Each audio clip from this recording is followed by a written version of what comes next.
السلام علیکم دوستوں، آج ہم بات کریں گے نماز کے بارے میں۔ حضرت عبداللہ بن عمر رضی اللہ تعالیٰ عنہ سے روایت ہے، نبی کریم صلی اللہ علیہ وآلہ وسلم نے ارشاد فرمایا، جماعت کے ساتھ نماز پڑھنا تنہا نماز پڑھنے سے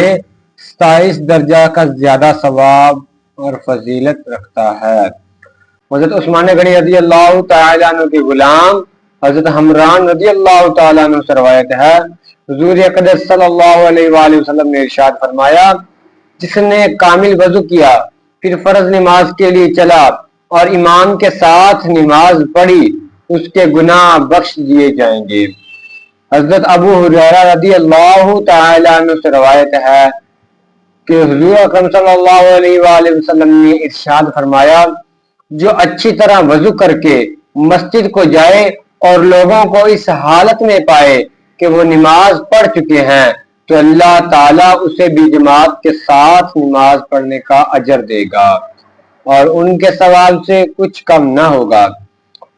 حضرت ابو ہریرہ رضی اللہ تعالیٰ عنہ سے روایت ہے، رسول اللہ صلی اللہ علیہ وآلہ وسلم نے ارشاد فرمایا،